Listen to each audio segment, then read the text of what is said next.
Mini Mahabharata యుద్ధంలో గెలుపెవరిది 2019 సాధారణ ఎన్నికలకు రిహార్సల్స్ గా భావిస్తున్న ఈ యుద్ధంలో గెలిచేది ఎవరు ఓడేది ఎవరు మోడీ మేనియా ఏ స్థాయిలో ఉండబోతోంది యూపీలో కమలం పూర్తిగా వికసిస్తుందా ఉత్తరాఖండ్లో కాంగ్రెస్ నిలుస్తుందా పంజాబ్లో అధికార పార్టీకి ఘోర పరాభవం తప్పదా గోవా మణిపూర్లో గెలుపెవరిది ఈ ప్రశ్నలు అన్నింటికీ సమాధానం మరికొన్ని గంటల్లో తేలిపోనుంది 5 రాష్ట్రాల ఎన్నికల్లో ఓటర్లు ఎవరిని మెచ్చారో ఎవరిని ముంచారో తేలాలంటే మరి కాసేపటి ఆగాల్సిందే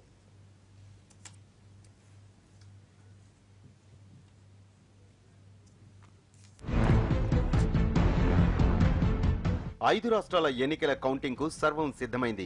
మరి కాసేపట్లో ఓట్ల లెక్కింపు ప్రారంభం కాబోతోంది.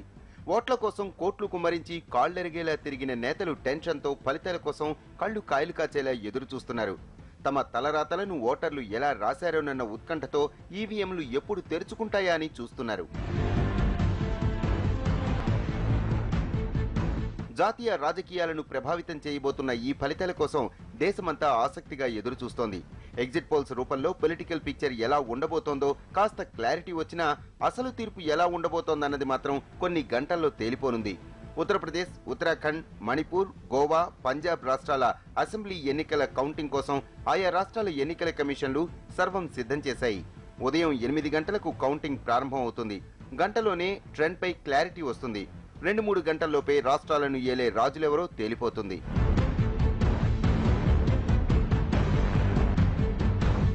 ఐదు రాష్ట్రాల ఫలితాలు వస్తున్నా అందరి దృష్టి మాత్రం యూపీ పైనే ఉంది. మోడీ హవాతో బీజేపీ అతిపెద్ద పార్టీగా అవతరించబోతోందని ఎగ్జిట్ పోల్ సర్వేలు అంచనా వేస్తున్నాయి.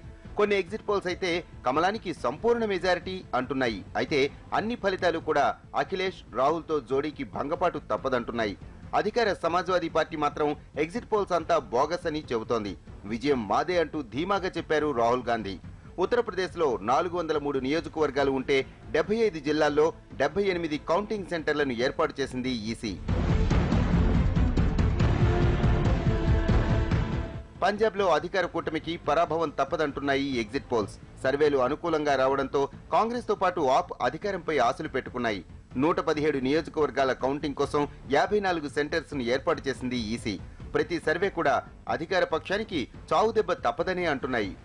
ఉత్తరాఖండ్ లో గెలుపు బీజేపీనే వరించే అవకాశాలున్నాయి. పార్టీ ఫిరాయింపులను ప్రోత్సహించి గట్టి దెబ్బతిన్న కమలనాథులు ఈసారి ఆ బాధలు లేకుండా నేరుగానే ప్రభుత్వాన్ని ఏర్పాటు చేయవచ్చు. ఇక గోవాలో మరోసారి బీజేపీదే అధికారమంటున్నాయి అన్ని ఎగ్జిట్ పోల్స్ సర్వేలు. గోవాలో ఆప్ హవా పెద్దగా ఉండే సూచనలు కనిపించడం లేదు.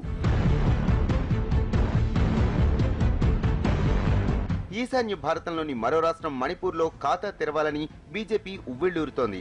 ఇక్కడ మొత్తం 60 నియోజకవర్గాలు ఉన్నాయి. ఉక్కు మహిళ ఇరోం షర్మిల ప్రభావం పెద్దగా లేదని ఎగ్జిట్ పోల్ సర్వేలు చెబుతున్నాయి.